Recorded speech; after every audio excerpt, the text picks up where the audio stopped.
Bom, seja bem-vindo a mais um estudo no canal A Verdade na Prática. O tema do estudo de hoje é distração. Eu escolhi esse tema porque alguns dias atrás eu passei por uma experiência interessante e vou falar sobre essa experiência aqui no nosso estudo. Mas antes, quero falar sobre uma reflexão que ficou em minha mente durante muitos meses. Percebi que, apesar dos meus esforços em ensinar a verdade, as coisas não mudavam na minha comunidade, e isso me incomodava. Então, fiquei pensando, por que isso está acontecendo? Foi quando eu li uma frase de David Martyn Lloyd-Jones. Jones foi um teólogo protestante na linha calvinista, de origem galesa, muito influente na ala reformada do movimento evangélico britânico do século XX. Por quase 30 anos, ele foi ministro na capela de Westminster, na Inglaterra.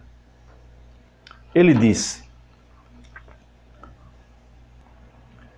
a causa de muitos de nossos problemas como crentes é que vivemos demais para este mundo. Persistimos em esquecer que somos apenas peregrinos e forasteiros aqui. Esta é a razão do tema do nosso estudo de hoje: distração. Alguns dias atrás, quando estava trabalhando, recebi uma ligação no meu celular. A princípio eu pensei que era um engano. E apesar de não conhecer a pessoa do outro lado da linha, percebi que ela queria me dizer alguma coisa que ela considerava importante. A pessoa se apresentou da seguinte forma: bom dia, gostaria de ler um texto da Palavra de Deus para você. Consequentemente, por ser a Palavra de Deus, me senti aberto para ouvir o que aquela pessoa tinha para dizer. E ela começou a falar sobre a oração que Jesus fez, que é conhecida como oração sacerdotal, o Pai Nosso. Mas ele não fez toda a oração. Ele se dedicou a dizer apenas o trecho que falava: venha o teu reino. Então ele me perguntou: você sabe que reino é esse? Quando ele disse essa frase, em seguida eu percebi o que ele queria falar.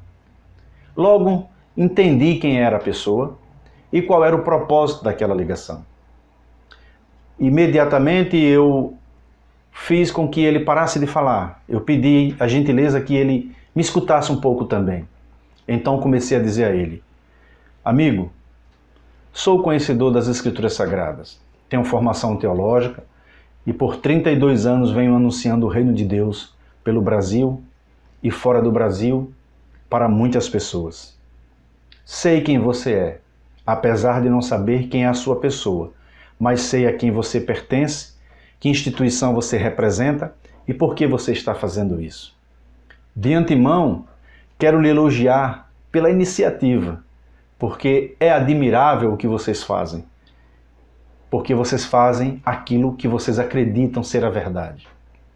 Por outro lado, o que você está tentando me ensinar não passa de heresia, e por essa razão, não vou deixar que você termine o que você começou. Conheça a sociedade que você representa. Ela é muito antiga, de meados de 1800 e alguns anos.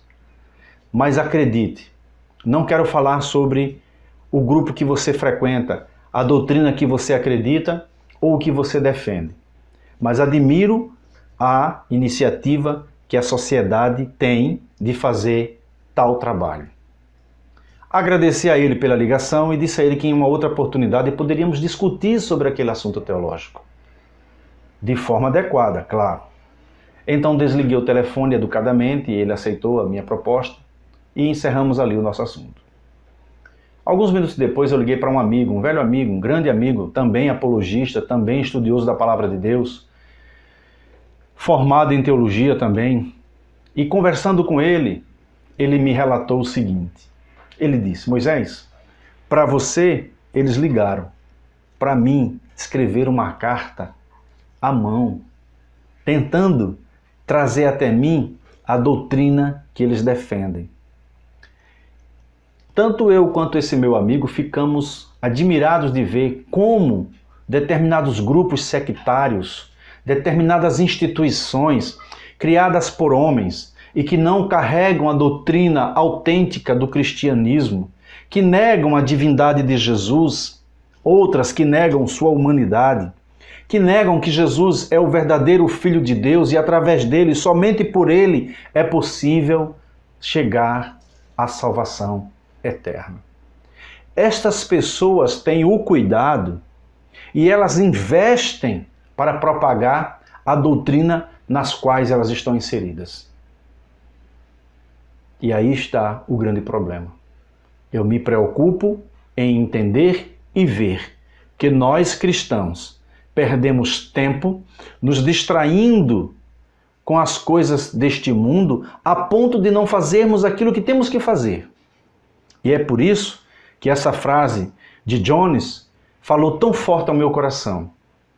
Na verdade, a igreja está tão envolvida com as coisas daqui da terra que se esquecem das coisas dos céus.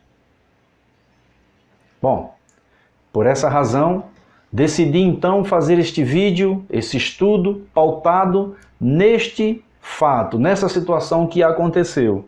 E olha, vou dizer uma coisa para vocês. A verdade na prática nunca foi tão necessária como os dias atuais. Vamos ver? Eu quero convidar você para ler um texto. Esse texto está na segunda carta de Paulo, ou melhor, na segunda carta de Pedro, no capítulo 2. E nós vamos ler aqui para que você entenda o que eu estou dizendo para você hoje nesse estudo.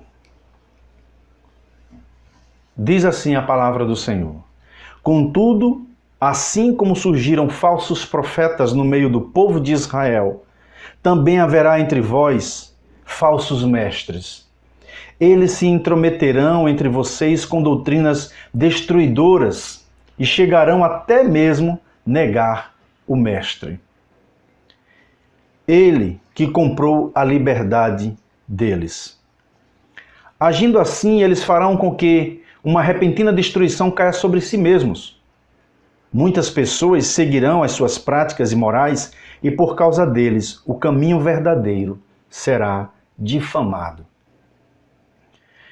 E também, movidos pela avareza, esses falsos mestres explorarão a vocês, contando-lhes coisas que eles mesmos inventaram. Mas o julgamento contra eles foi determinado há muito tempo atrás e eles não escaparão daquele que vai destruí-los. Segundo Pedro, capítulo 2, do verso 1 ao 5. É bem verdade que essas pessoas, esses falsos mestres, esses falsos ensinadores, já existem desde muito tempo. A questão é, o que nós estamos fazendo para propagar o reino de Deus, para propagar a verdade e enfrentar situações como estas?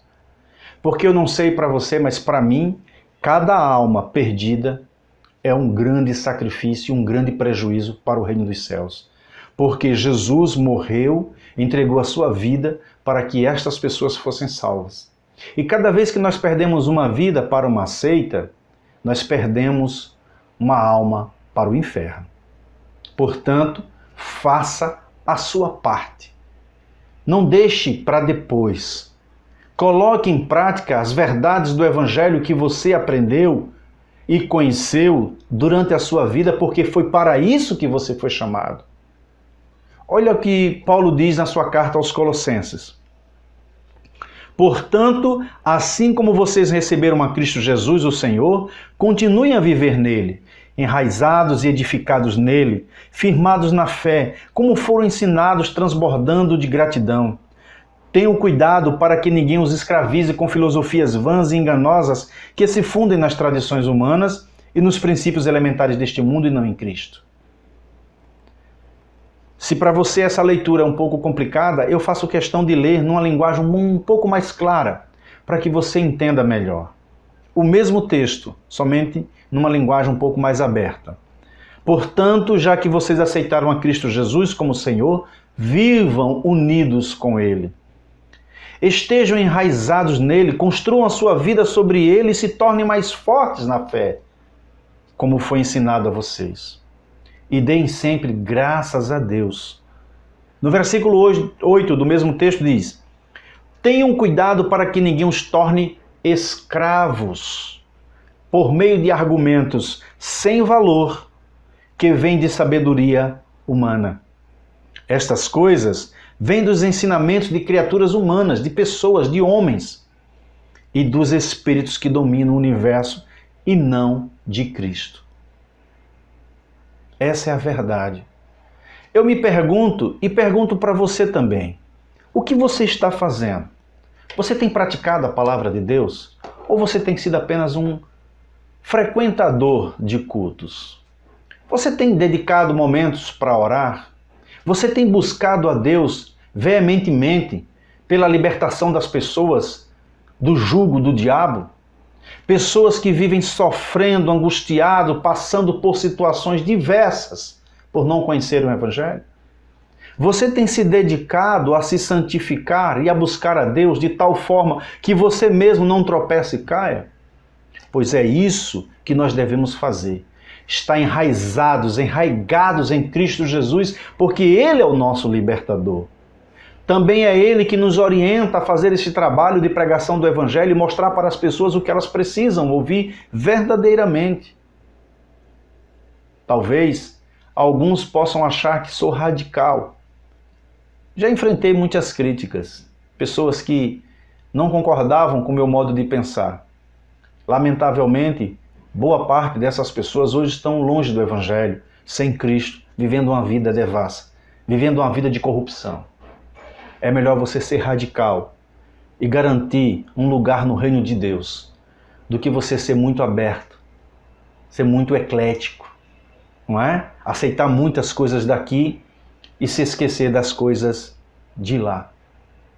Acredite, meu amigo, meu irmão, Deus vai cobrar de cada um de nós aquilo que nós negligenciamos com relação ao seu reino.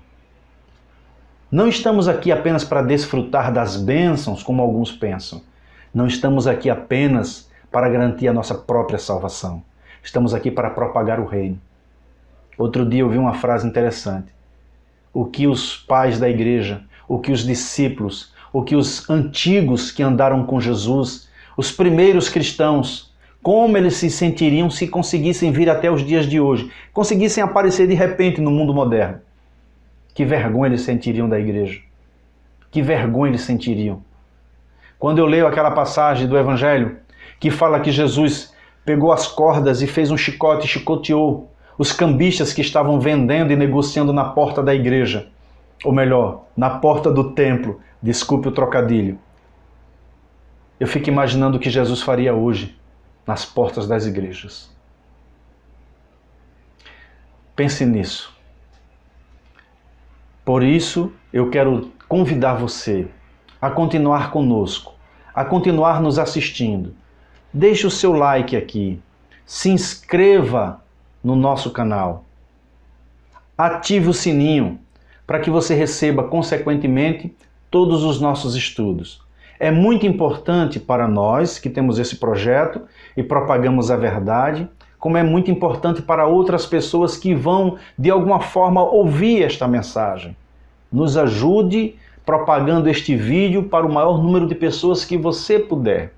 A Verdade na Prática tem como objetivo abençoar pessoas através do ensino da Palavra de Deus.